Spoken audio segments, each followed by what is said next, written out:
Hey everybody, Jim McLaren back again with another tip and trick. This time I'm integrating my iPad into my home studio with a really great box called the iConnectMIDI2 Plus. And the little background here, what I really wanted to do with this thing is I want to be able to use the JamUp and Bias apps from Positive Grid, which I really like for guitar tone. I want to use those inside my recording environment, which in this case is Logic, but it could be Pro Tools or Studio One or anything like that. And I want to be able to use it to reamp dry guitars, to also be able to play live into the computer. And previously I would have had to use an interface and then plug the 1/8 inch headphone jack on the side into the input of a recording interface, and it's a little bit clunky. I figured there must be a better way to do this. So I was talking to Derek Jones from Music Inclusive about the iConnectMIDI system, which I thought was mainly just for MIDI patching through to the apps.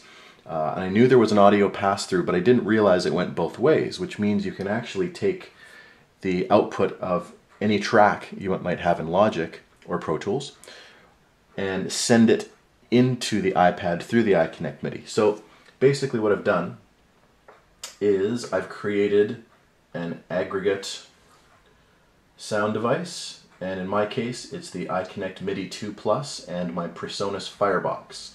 So the Firebox takes in the first 6 inputs, and 7 and 8 become the iConnectMIDI2's 2 inputs. The outputs, I have 8 outputs on the Firebox and outputs 9 and 10 on the iConnectMIDI. Now, if I go into my Logic track here, I've got a dry guitar that I recorded, and it sounds like this.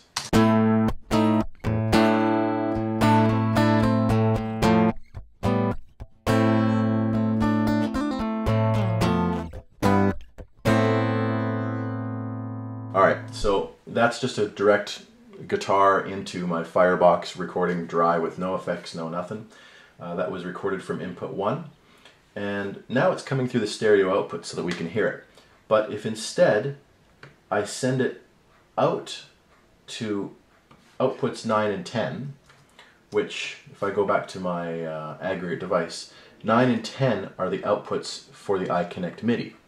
Now what this means in a roundabout way is that it's coming out of the iConnectMIDI now into the iPad. And if I now play this, you can see that JamUp is actually receiving some signal. Now in order to hear it, I have to create another audio track. So I created audio track 2, and this one's input is input 7 and 8. And that refers back to the aggregate device here, where it says that 7 and 8 are the actual input devices of audio coming into the iConnectMIDI. So if this works the way it should, I should be able to send this dry signal into JamUp, which is set to a Mark II C++, and we'll see if this works. Now in order to do this, I have to make sure that I'm monitoring the return signal. Here we go.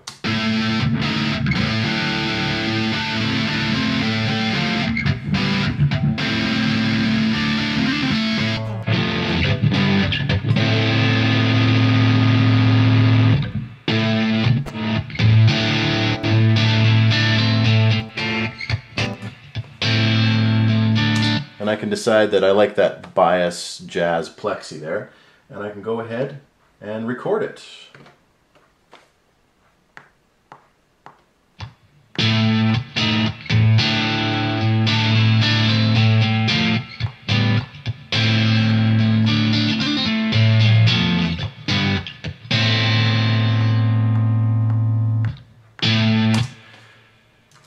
And I now have the recorded signal right here, and it's been reamped as if it was being sent out to an Axe FX or a Kemper or an actual guitar rig. And the best part about this is that the audio has come in digitally, so I haven't had to worry about plugging a headphone connector into there and getting a good signal. And the signal goes into the iPad digitally and it comes out of it digitally, so I'm not worrying about any sort of analog loss of quality in that regard.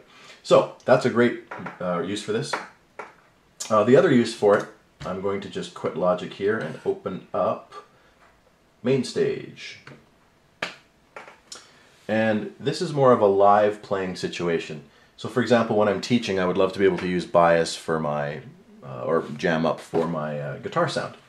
So I've got this track.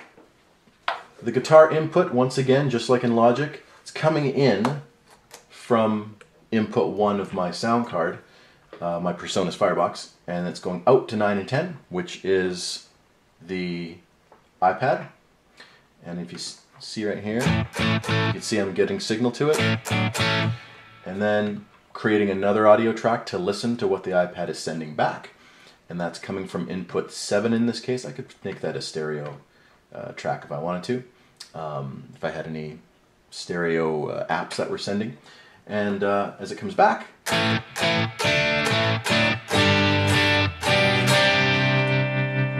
there's my JamUp. So what I've done is I've set up a audio bus chain with system input, which is of course the iConnectMIDI, and I've also got the DM1, and I can turn this on and I can jam along with all of it because it's all coming out through audio bus out to my Mac.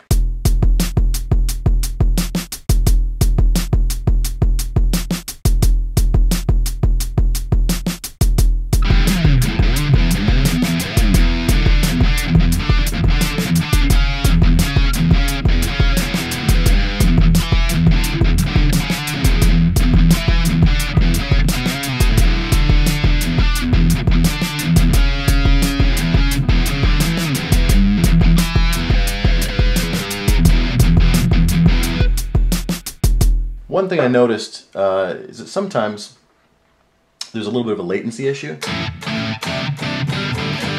which is okay right now, but I find that I sometimes have to turn the latency to low or turn it to normal and then back to on. And I find I'm back to normal again. So sometimes the latency almost gets reset there, but there you go, using your iPad digitally as almost a rack unit, also almost like a plug-in as well. So thanks for watching, and I'll see you next time.